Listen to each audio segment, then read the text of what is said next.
Speaker Mike Johnson takes a contingent of Republicans up to Manhattan as a show of force for Donald Trump. We'll let you hear what Speaker Johnson said about what he saw. Plus, that case against Donald Trump crumbling before our eyes. Michael Cohen caught in a really big lie on the witness stand, and the media is melting down about it. Plus, chaos on Capitol Hill, a cat fight. It was fantastic. We'll discuss all those things and more today with our panel. Vice President of the Association of Mature American Citizens, Andy Mangione, Director of Communications of State Freedom Caucus Network, Greg Price, and communications guru and founder of 917 Strategies, Sarah Selip. I'm Larry O'Connor, and we're brought to you by the Association of Mature American Citizens, AMAC. It's time for the Roundtable. And we begin the roundtable, as always, with This Week on the Hill Salem News Channel. Speaker Mike Johnson talks about what he saw as he visited the Manhattan courtroom this week, where Donald Trump continues to face a criminal trial. Donald Trump is being targeted because of who he is. If he was not running for president again, I don't think you'd see any of this barrage of prosecutions, these local district attorneys and state attorneys who are after him. Even the federal Department of Justice is after him through special counsel Jack Smith. They have targeted him because he is soon to be officially the nominee of the Republican Party for president. And this is their only way to stop him. I think they assessed that some time back. And so everybody around the country can see this for what it is. Anybody who looks at what is happening objectively has to reach the same conclusion.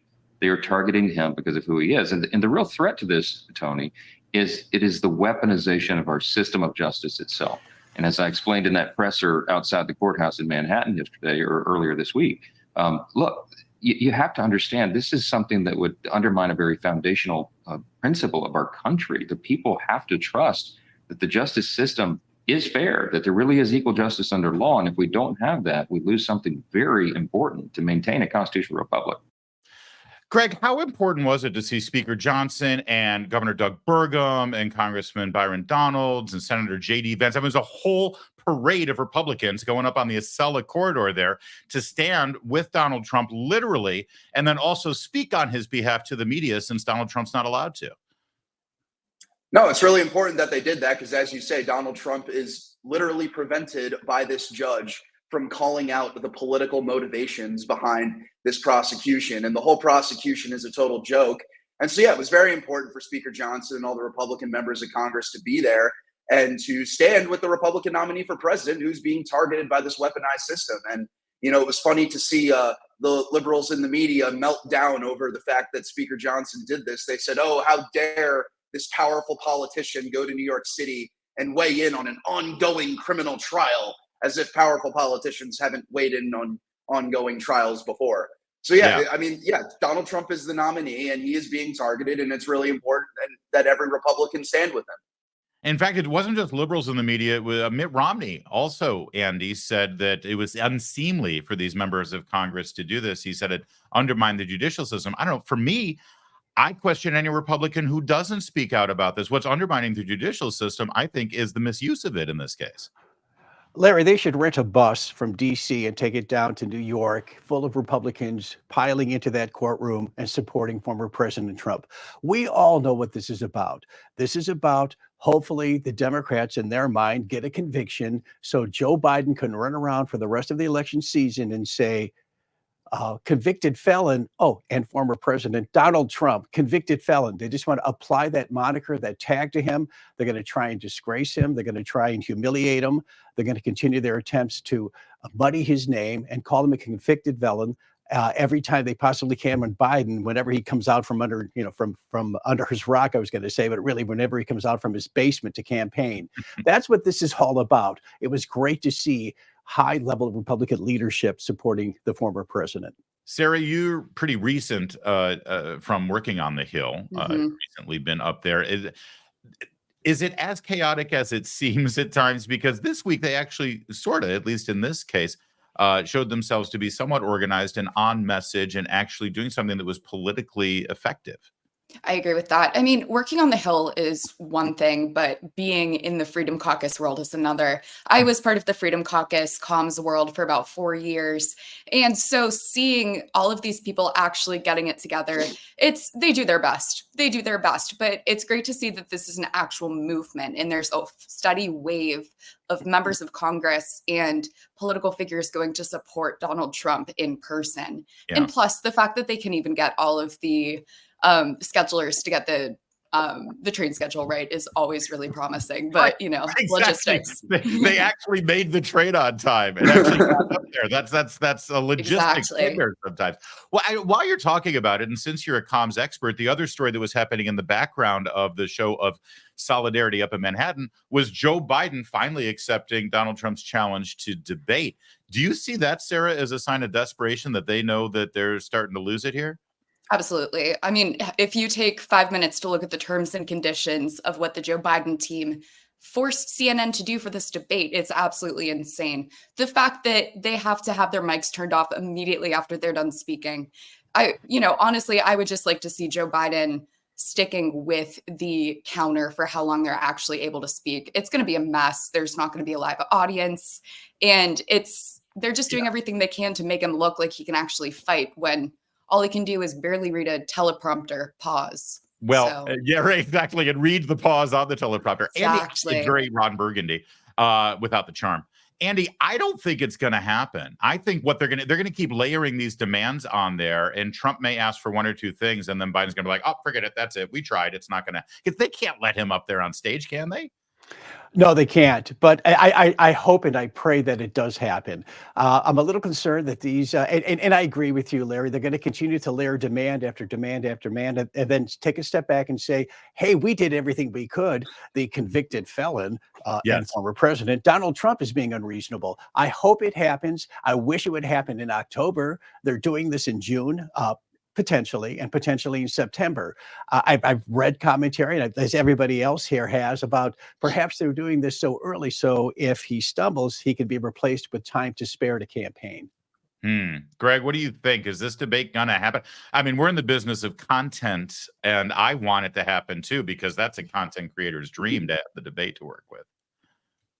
I think it's going to happen because, as Sarah said, they had to put all of these demands on there in order for Joe Biden to actually be able to do it. Of course, they're not going to debate Donald Trump in a large venue with a raucous crowd, with some semi-neutral people moderating it. Instead, they're going to CNN without a live audience, with Dana Bash and Jake Tapper, two of the biggest liberal hacks in the mainstream media, who can cut off Donald Trump's mic whenever they want. Like, Donald Trump, if this debate happens, he's basically walking into Bryant-Denny Stadium as the away team. Like, he's going to be, you have these people who are able to shut off his mic, and it's not the type of environment that Donald Trump normally excels in.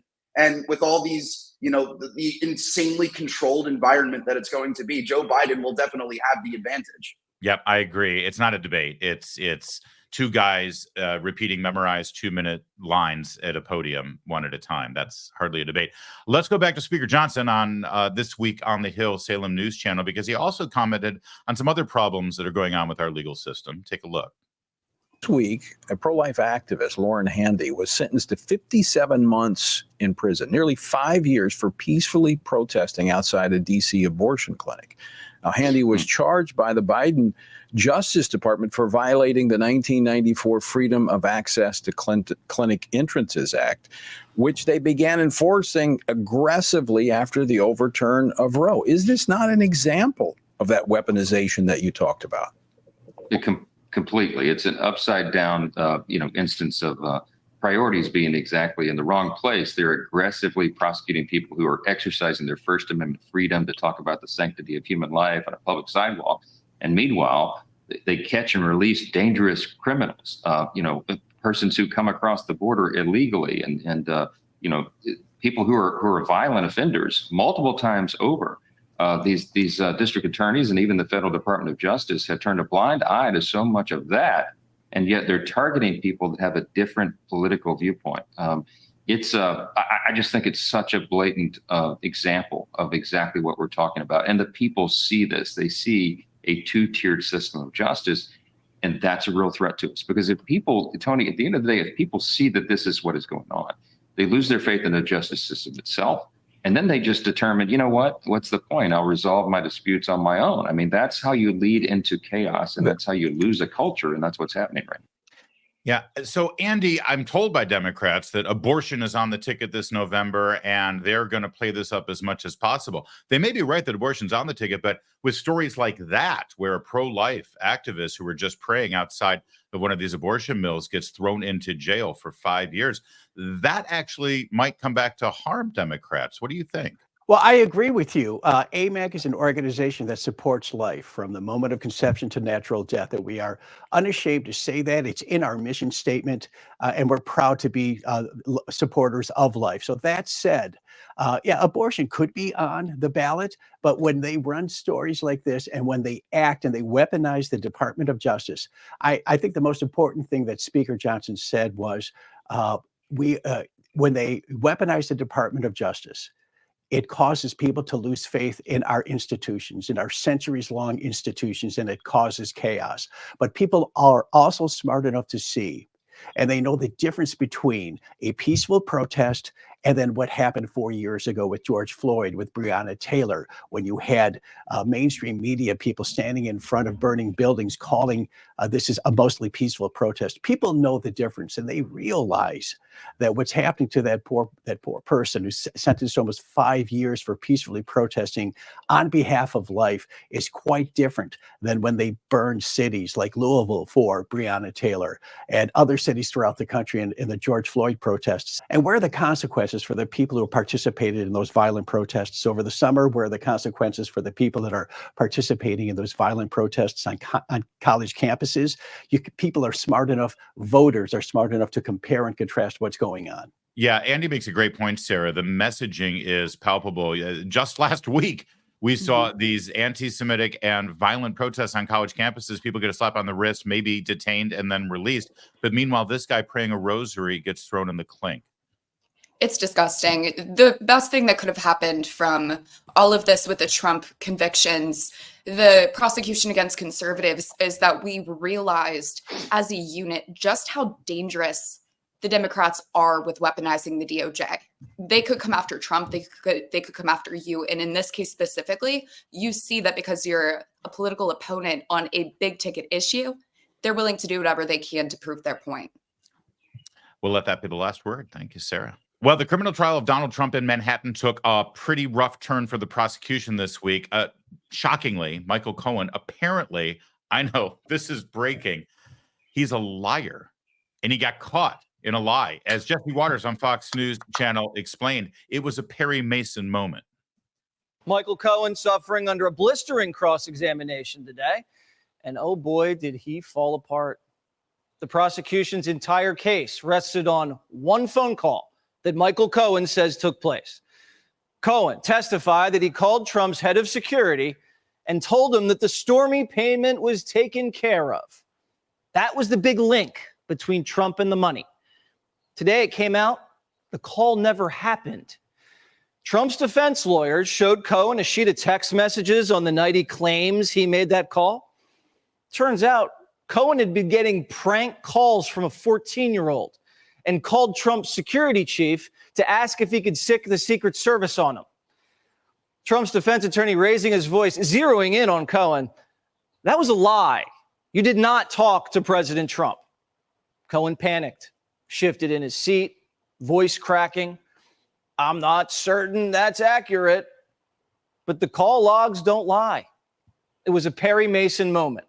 Sources inside the courtroom tell us the entire jury's jaw hit the floor.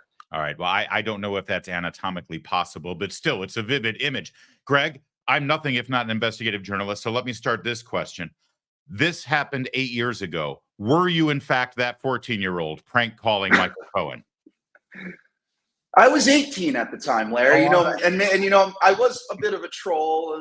Maybe we did some prank calls back in the day, but I knew it. Wait. You mean to tell me that a guy who once went to jail for the crime of lying lied on the stand yet again? This is wow. Like, Whoever would have thought that Michael Cohen would lie in a criminal trial, which he has done before, and in addition to Congress?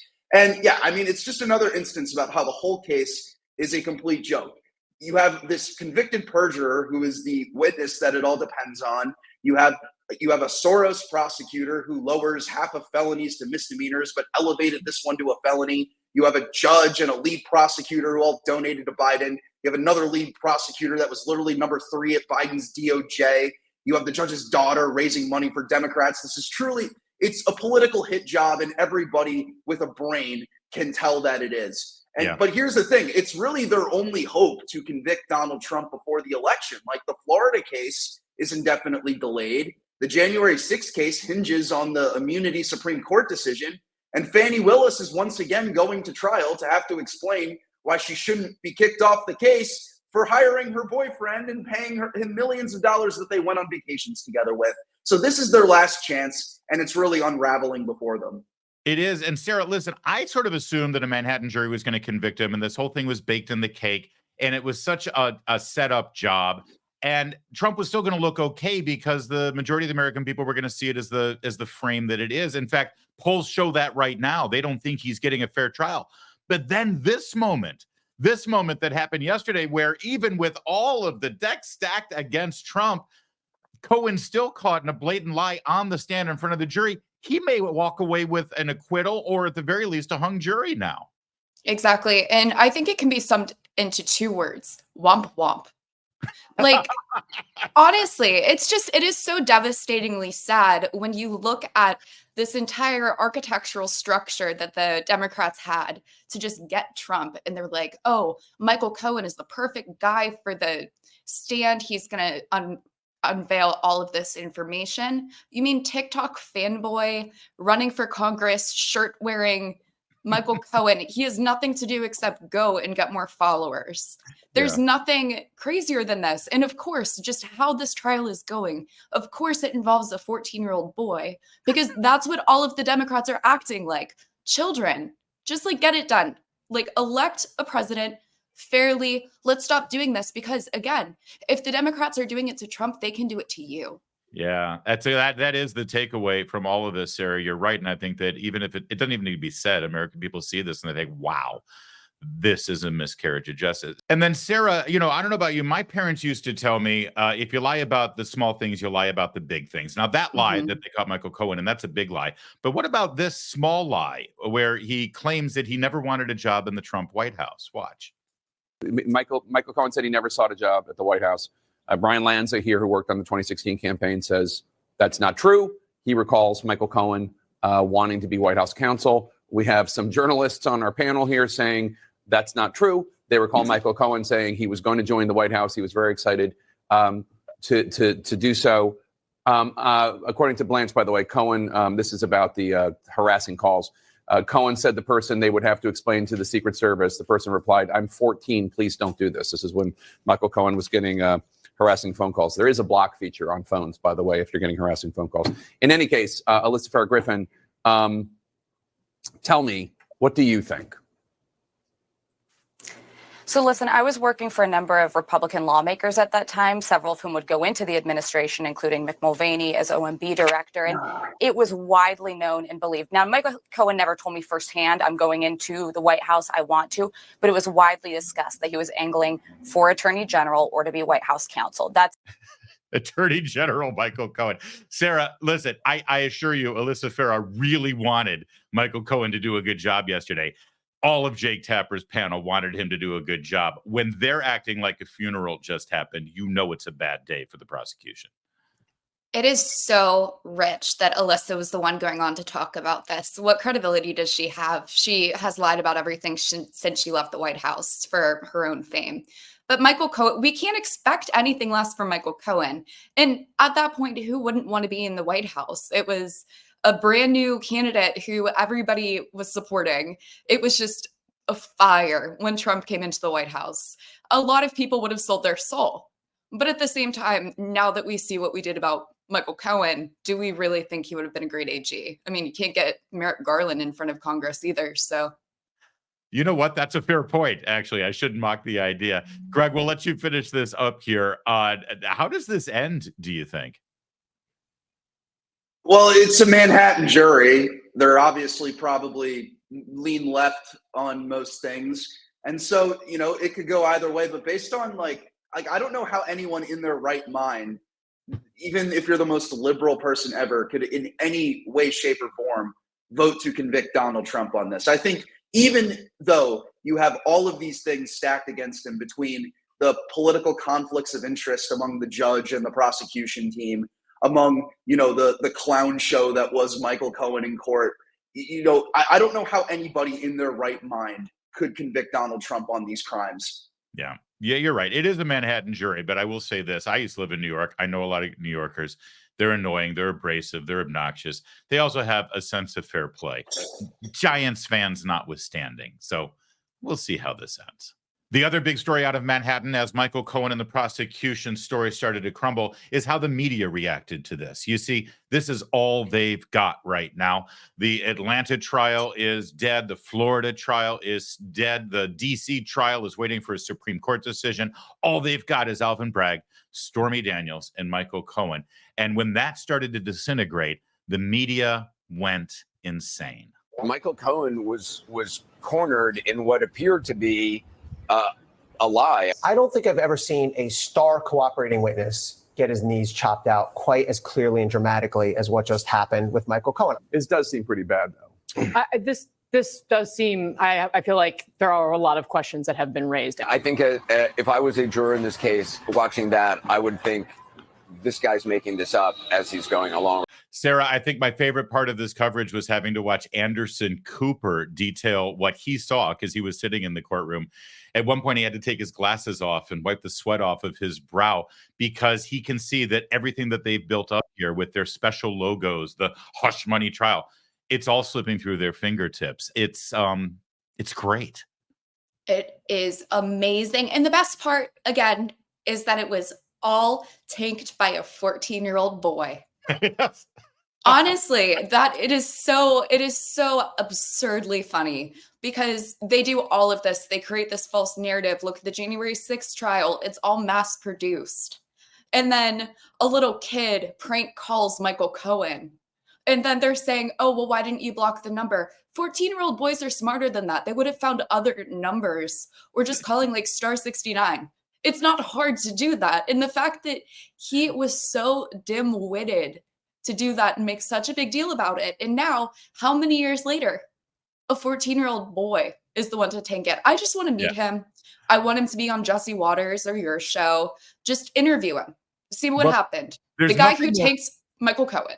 There's nothing more Michael Cohen than threatening a 14-year-old boy with the Secret Service because he's prank calling you. That's such a gorgeous thing. But Greg, I mean, I keep waiting for the day of reckoning for the media, from Russian collusion to January 6th and now to this. I keep waiting. Oh, and let's not forget Hunter Biden's laptop, et cetera, and the censoring of social media. I mean, will this finally be it, or is this we just got to deal with the fact that this is how the media is always going to be?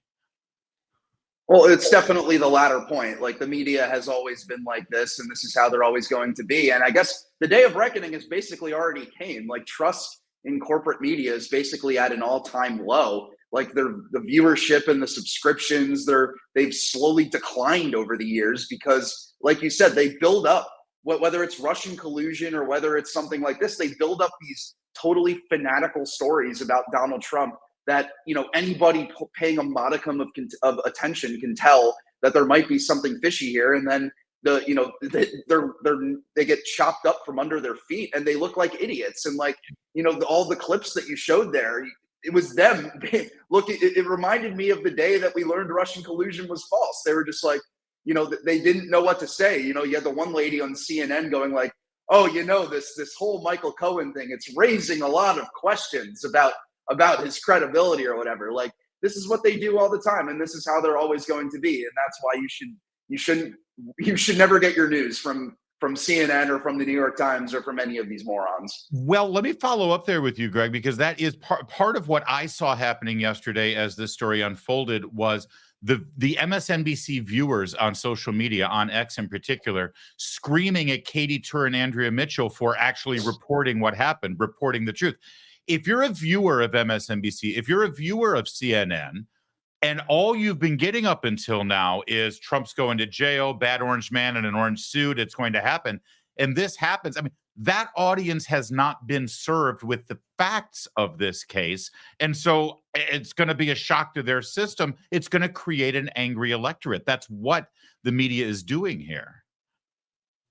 Yeah, that's exactly true. And like it was literally the same thing with 2 years of Russian collusion. Like you saw, like there was the polling that was done during that time where a majority of Democrats thought that Russia had somehow altered the votes in order to get Donald Trump elected, which there was no evidence at all that that was true. And yet over half of yet a majority of Democrats believed that. And like you said, it's the same thing here. The majority of these people thought that Donald Trump is this evil, bad man who had done all of these bad things and was going to jail for it. And yeah, like you said, that is their goal, is to rile up Americans into hating this man. And that's just what they do on a daily basis. And they do it by not reporting the truth. Yeah, the problem is, we have a First Amendment not to protect Jim Acosta's right to tell a story on CNN or to protect, some writer for the Washington Post to write a story. The First Amendment is for us. The American people need to have a free press so that we can be better informed. These people are not better informing the American public. They're just becoming propaganda arms for whatever political party they want to be supporting at any given time, or political candidate or political idea. MSNBC is the worst of the lot. Let's take a look at how they took the news yesterday. I think the punches are building cumulatively. I think Tuesday there were bruises and today there's blood, to extend the metaphor.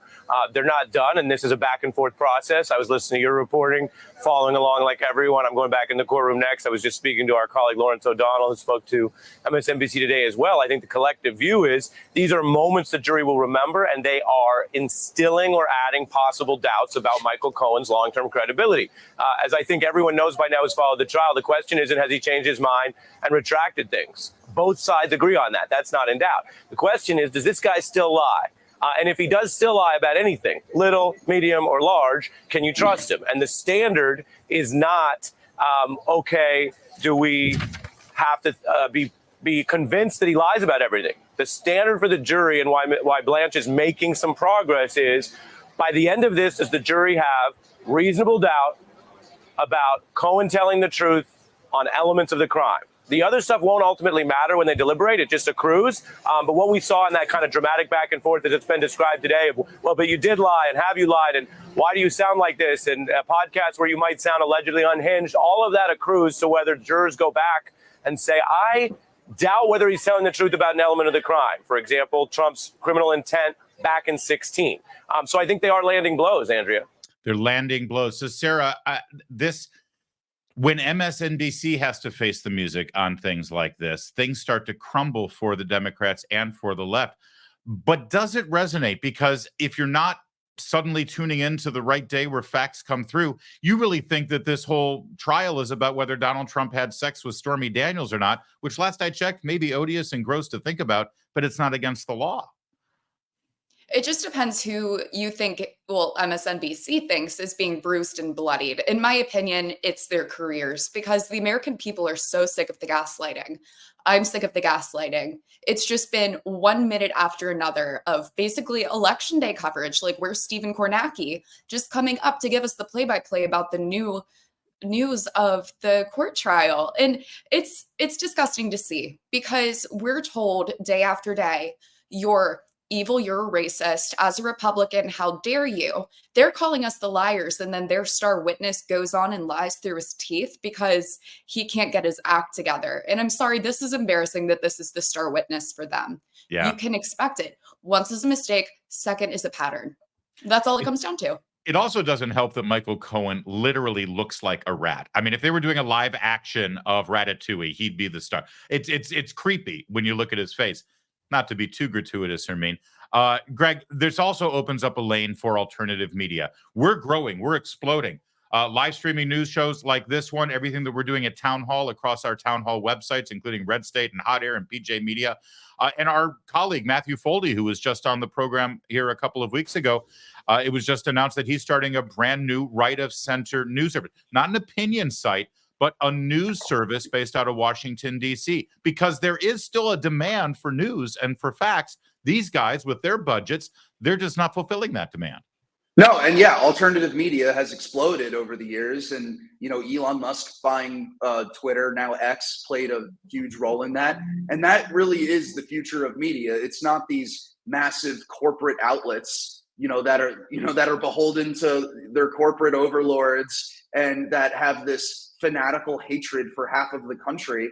It's not just the conservative media, like you said. It is alternative media that will give both sides of the story and really and explain what Republicans are actually thinking, without the lens of these morons like Ari Melber on MSNBC. And I was a part of the conservative media world for a little over 2 years, and it's exploded, especially in the age of Trump, and it's only going to get bigger as stories like this ridiculous Trump trial blow up in legacy media spaces. It may be a sin to enjoy other people's misery, but just for a 24-hour cycle there, it was kind of fun to watch CNN and MSNBC struggle with this one. And I agree with you. I think that we are exploding, we are growing, and there's a reason for that. It's not that people don't want the news anymore. They just want quality news, and we're glad to bring it to them. Maybe at the end of the day, it's not Trump who will get convicted at the end of this trial. It's the corporate-owned media. This week, Kansas City Chiefs Super Bowl champion kicker Harrison Butker's commencement address at Benedictine College caused an uproar. He's a practicing Catholic. He was delivering a message to Catholic students graduating from a Catholic college, and it was about being Catholic. But for some reason, a whole lot of people who aren't Catholic were chiming in with their outrage. Well, earlier today, the daughter of the owner of the Kansas City Chiefs, Gracie Hunt, appeared on Fox and Friends, and she was asked about this controversy. Take a look. We're going to start with you because the couch would like to know, as America would, the reaction from the Hunt family regarding the kicker, Harrison Butker. Well, I can only speak from my own experience, which is I've had the most incredible mom who had the ability to stay home and be with us as kids growing up. And I understand that there are many women out there who can't make that decision. But for me in my life, I know it was really formative in shaping me and my siblings to be who we are. So you understood what he was talking about? For sure. Okay. And I really respect Harrison and his Christian faith and what he's accomplished on and off the field. Greg, the question here is the message that he delivered to specifically the women graduating. He had messages for men too, by the way, that were, kind of tough love as well. That's not getting a whole lot of attention. But what he said was, listen, you're not at the end of the day going to remember all of the great promotions you had and your great work achievements. You're going to remember the family you raised and the children you helped educate and bring into the world and being a great wife to your husband. And that's what everyone's angry about, Greg, is this really a bad message to be sending to young people? And by the way, that's a message for men too, about how they want to prepare themselves for life. I mean, wow, what a scumbag. Am I right? This guy, oh my God, this guy had the audacity to tell women at a college graduation that the most important thing they'll ever do in their lives is get married and start a family, and said essentially the same thing to the men. Like, wow, what an evil human being. And yeah, no, obviously it was not a bad message what he said at all. I feel like every couple months, some like high profile professional athlete or celebrity will say something conservative and it becomes the biggest scandal in the world. This is like kind of just the latest iteration of that. And like, you can tell that a lot of the people commenting on this didn't actually watch his speech and are just putting, a lot of false pejoratives on it. Yeah. Because the message, like, clearly the most important thing all of us will ever do is starting a family. I'm sure you would say the same. I'm sure you would say that about yourself. And yeah, this is the message that all these people are angry about. And the left, they're angry about it because he really attacked many of the false idols that the left believes in. The left, there's a reason that the majority of Democrat voters are single women, unmarried women, make up the huge base of the Democrat electorate. And this explains why a lot of them are angry at Harrison Butker today, because he attacked, all of these idols that they ascribe to. They don't, as opposed to, telling them, hey, family is important. Family is really one of the last conservative institutions in America. There's a reason that married women vote overwhelmingly Republican, whereas unmarried women do not. It's really one of the last lines of defenses that we have against the left in this country, and they're mad at him for advocating for it. I tend to agree with you, but what do we know? We're men. Sarah, set us straight here. Was this an offensive message to women, or are women acting too, I don't know, triggered by this? What's happening here that we're missing? So I think we're looking at it from the black and the white. If you take a step back and you look at the trad wife versus the feminism argument, that's what it comes down to. A lot of women feel like they either need to be single to prove that they're a feminist and a boss babe, or they have to be a trad wife and just completely succumb to like their husband's needs. You can be in this gray space. Like, you don't have to be owned by a certain side because you're a conservative or you have to be a Democrat. And this comes back to the Democrats always just getting upset, especially the women getting upset, screaming into the void because a man is saying something about how this has served him, his beliefs, and this is what he wants for his family. It has nothing to do with them personally, and I think they're taking it too personally. So just take it with a grain of salt as it is. He's a pro-family Christian conservative, and it works for him, and it's brought him joy, and he wants that for other people. I wonder also if it resonated, like, as a Catholic, he used words like the vocation of marriage, which is a very specific vernacular for Catholics. We view our participation in the marital bond in the same way as a priest's vocation to the Lord. So I wonder, again, if there's sort of a disconnect here, not just conservative and liberal, but also specifically Catholic language spoken to a Catholic audience, because being married and raising a family is, in fact, an important vocation, Sarah. Oh, absolutely. I'm Catholic as well. And so I totally understand it, where this is an actual event in my life that is going to be one of the biggest things that's ever happened to me. And this is the specific role.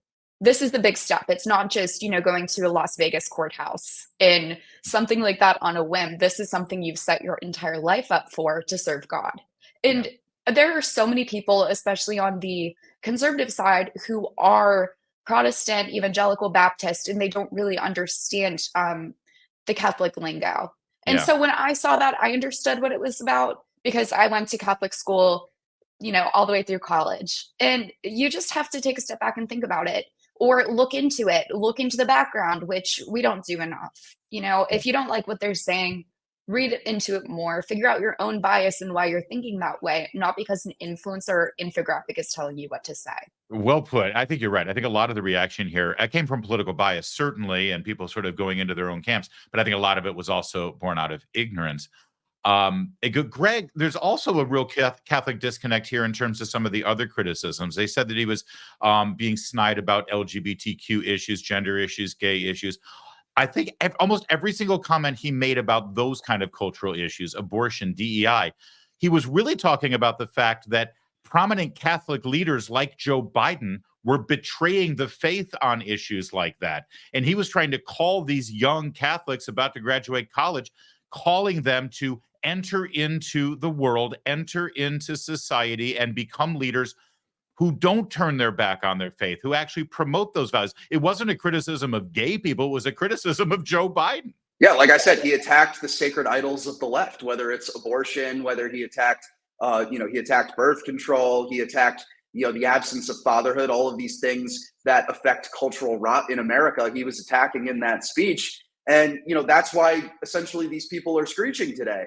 And like you said, there is a difference between, calling yourself a Catholic and actually living out your faith. One of the things that he said was that, the Church of Nice, as he said, is not a winning proposition. And he's exactly correct about that.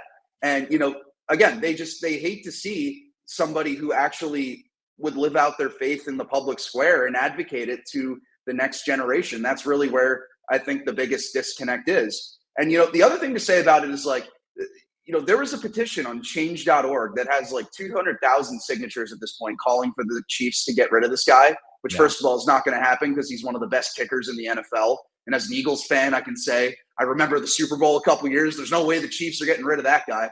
But it's like, you think about all the the truly scummy people that are active NFL players. You know, you have people who've beaten their girlfriends, you have deadbeat dads, and you have, you know, one of his teammates, Rashid Rice, who literally just got arrested for causing a 6-car pileup in Dallas, Texas. You think about all these really scummy people who literally play in the NFL right now, but the bad guy is the Catholic guy who gives a speech about being Catholic at a Catholic college. Like, it's ridiculous. It's a great point. And all the comparisons to Colin Kaepernick are absolute fraudulent. You know, what Colin Kaepernick said and did, he was in uniform on the playing field before the game, wearing the logo of the NFL and the 49ers. What Mr. Butker did was in his private life, again, at a Catholic college. Real fast, one last question here, because the polls are showing that Donald Trump currently is actually leading with voters under 30. I feel like a lot of the reason the media is overplaying this story is because they're making conservatives look out of touch and sort of, you know, old-fashioned and not really in a groove with young people. But my impression right now of young people in this country is they're moving more in a conservative direction, actually, than my generation was in our 20s. Sarah, am I misreading that, or am I just taking a sample because a lot of the younger people I know are conservative? No, I think you're exactly right. There have been multiple studies about this. Look at what has happened in the past 10 years with the pandemic. The kids who graduated high school during the pandemic went to school, and now their campuses are being taken over by pro-Hamas activists. You're also looking at that from the social justice perspective, which I feel like a generation before. I was born in 95, so I'm on the cusp of millennial Gen Z. And what I've realized here is that when I was growing up, social justice was the big thing, especially as a woman. It was still wear the pink hat, everything like that. But when you get older and you start to, I was never that person, just saying, but when you get older and you start to see all of this social justice movement stuff, you graduate, you can't, like, I live in DC. I was paid almost nothing in my first internship. And then I have to go and live on that. And then it's looking at the taxes and you're saying, what would best serve me? And I think, honestly, it is just being a conservative, seeing where your money's going, lower taxes, everything like that. And they look for guidance, but the only people who, you know, if you're a journalism major, you're looking at Anderson Cooper, Katie Couric, your entire school career. You don't get those. You need people who will actually fight for you, not for the cause, the ideal world Democrats pitch that sounds so sexy. Yeah, we'll let that be the last word. I'll just also say people should watch this entire speech before they form their judgment. When he's talking about his wife, he breaks down in tears and talks about how they met in band class in middle school. I've never seen anything more wholesome than these guys, and that's why the left hates it so much. Everyone's going nuts about chaos on Capitol Hill yesterday. It was quite a scene at the Judiciary Committee hearing and Oversight Committee hearing under the watchful eye of Chairman James Comer. And, well, it's hard to describe what happened. You're just going to have to watch it. You know we're here about AG. I don't think you know what you're here for. Well, you the one talking about. I think your fake eyelashes are messing up. No, ain't nothing. Hold on. Listen. Order, Mr. Chairman. That's beneath even you the order of your committee. Order. I do have a point of order, and I would like to move to take down Ms. Green's words. That is absolutely unacceptable. How dare you attack the physical appearance of another person? Are your Move feelings hurt? her words down. Oh, girl, baby girl. Oh, really? Don't even play, Baby girl. I don't think we are gonna move, and we're gonna take your words down. I second that motion. So who will have to pay? But Ms. Green agrees to strike her words. I believe she Chair should apologize. recognizes No. Mr. Perry. Okay, hold on. Then after Mr. Perry's going to be recognized, then Ms. Green I'm not has 4 minutes and apologizing. 21 Well, seconds. then Okay, you're reserve not the right to striking your object. words. I am Mr. not Perry. apologizing. Now let's go. Come on, guys. Why don't you debate me? Mr. Chairman, the minority. pretty No, self-evident. Chair you're not. Yeah, you're not. out of order. You don't have enough You're out of order. intelligence. Chair recognizes Mr. Perry. Okay, move to strike I'd like to I strike move to those strike the words lady's as well. words. I would like to strike the those lady's as well. words again.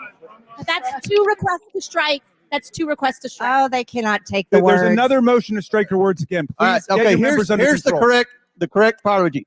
Ms. Green, do you agree to unanimous consent to strike your words? I repeat again for the second time. Yes, I'll strike right. my words, That- but I'm all not right. apologizing. Without objection. Without Not objection. apologizing. 21 seconds. Mr. Chair, point of order. Who's It's me. Ms. Crockett? I'm just curious, just to better understand your ruling. If someone on this committee then starts talking about somebody's bleach blonde, bad built butch body, that would not be engaging in personalities, correct? A what now?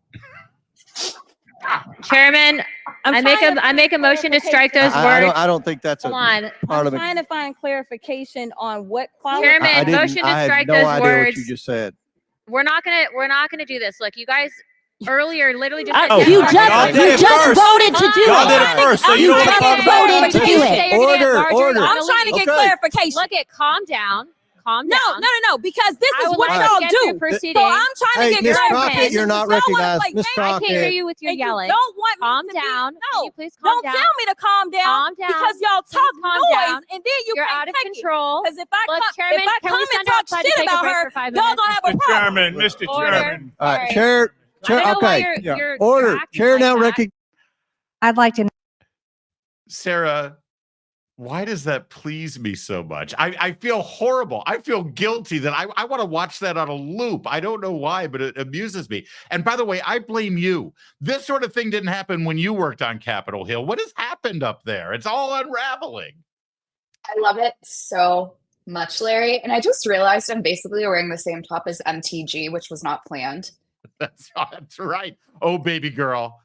Oh, baby girl. Oh, baby girl. And it's so funny that AOC is now playing the adult in the room. Yes. But a few takeaways here. Number one, God bless Jamie Comer. God bless that man. And it's just so funny to watch him and Raskin looking at each other like parents. Like they have no idea what's going on, right? Right. Congress is a mess as it is. 118 is a dumpster fire, and this is a late night hearing. Are we surprised by this at all? But I don't know if I can get the words like, what was it? Bleach blonde, bad built. Bleach Butch. blonde, bad built butch body, I believe is how it went. The Yes. alliteration there is brilliant. That is Pulitzer level writing right there. It's so good. Like, please keep that in the record. And then MTG and Boebert with the seat between them, because God knows they would start a fight like that. But this is a hearing, okay? Like, and remember, who was it who called AOC? You know what? The The big B word. booty Latina. No. Someone called her the Sorry. other B word, but someone else did. But it's so funny that she's the one who's like, "Oh no, you can't say that about someone else," and she does this to people all the time. Somebody told me that when they say "oh baby girl," they're saying that in lieu of another B word that they would rather say. But listen, a lot of people are saying Marjorie Taylor Greene started this, but let's just to be factual here. She was not making a derogatory comment about Congresswoman Crockett's looks. She was factually pointing out that she had fake eyelashes. I mean, they are fake eyelashes. They're the size of butterflies. Yeah, I've had fake eyelashes before, and I try really hard not to look like that. But Jasmine Crockett's from Dallas. Like, that's just the vibe. Big hair, big eyelashes, big everything, right? It just, the cat fighting is out of control. And then Sweet Angel and a Plina Luna in the back, just like, please, guys, please stop. How? Why? Florida jumping in there trying to be the voice of reason. Georgia, Florida, New York, Texas, like, y'all. And Y'all, Georgia- please just get it together. Oh, Georgia. So MTG's Georgia, Luna was Florida, I think is how it all Mhm. worked out there. But Yes. yes, then the gentleman from Kentucky saying, "Oh, what now?" It's now? everybody fitting their job perfectly. But in a larger picture, I'm told by very serious journalists in this town, Sarah, that this is indicative of the Republicans' inability to lead. Is that what it's indicative of, or is it indicative of we got a bunch of clowns on Capitol Hill? I don't know if anybody's used the word inability to lead talking about Marjorie Taylor Greene, because she's basically the kid in the back of the room throwing spitballs at other Republicans. Like, she loves chaos. I'm not surprised by this. It's hilarious. Obviously, Republicans need to stop the infighting alone. It's just nice to see it pushed to the other party for once. That's true. Matt Gaetz was like, "How do I get in on this?" Literally. Sarah, can you tell me, because you until very recently, you spent quite a few years up on Capitol Hill. Is this how they are generally when the cameras aren't on and we just got to see it for once? And this is a good question because I wasn't there when Jasmine Crockett was. I was there for MTG, and my former boss, Jody Heiss, was part of the oversight committee. He's a brass knuckles guy, lays down all the punches, won't take anything from anyone. And the funny thing is, he will do that with the cameras on for the hearing. But the second they're done with the hearing, Jerry Connolly, Jamie Raskin, all of them, they were just such good friends. And during Jody's last hearing, Jerry Connolly and Raskin and Carol Maloney, whatever her name was, they all came together and they were like, Jody, you are so good at what we do. We're going to really miss you because you're such a stand-up guy. So you have to think about it that way. A lot of them do like each other, but MTG just tries to create chaos wherever possible. There is this one moment, if I could, you mentioned the interaction here in this video between Jamie Raskin, the ranking member, who most Republicans in this country would probably think of as a rather odious figure, since he's sort of taken the place of Adam Schiff as the point person on all the Democrats' conspiracies against Donald Trump, and of course, the chief defender of Hunter Biden. If you watch him react to this moment and what not just Jamie Raskin's reaction, but his interaction with James Comer, there is again something rather heartwarming about it all. Take a look. Bleach blonde, bad built butch body that would not be engaging in personalities, correct? A what now? Chairman, I make a motion to strike those words. I don't think that's Hold on. I'm trying to find clarification on what Chairman, motion to strike those words. What you just said. We're not gonna do this. Look, you guys earlier literally just said you just voted to do Y'all did it. it first. All right, but you see Raskin trying to hide the smile, and he was helping Comer figure out what the motion should be and all that. I think this is good for the American people to see these members of Congress acting like we would if we were up there. I would love to be a member of Congress right now, but I'm too petty. Like, I would pull this stuff a lot of the time, and I think my mouth would get me in trouble. Yeah. But the funny thing is, like, this is 1 in a million. You have so many boring hearings. Yeah. But I think this year, 118, is really going to help C-SPAN rise in the ratings. Do you think part of this, by the way, Sarah, is because these were women, young women involved in all of this? There is a Real Housewives of Capitol Hill sort of vibe to it. Absolutely. And look in the background for Eleanor Holmes Norton. That's all I have to say. She's just sitting there like, right. What has happened to our institution? Baby girl. I just want a t-shirt with that. Maybe I'll make that for my store. It's a good idea. And by the way, if this is going to end up being a regular thing and they're doing the whole Real Housewives of Capitol Hill thing, I volunteer to be your Andy Cohen. I want to do the end of the season wrap up where everyone's sitting on a sofa and where we really let the claws fly. Please, I think I'd be good at it. That's it for this week's Roundtable. We'll be back next time, same place. In the meantime, I'm Larry O'Connor. You can call me Larry.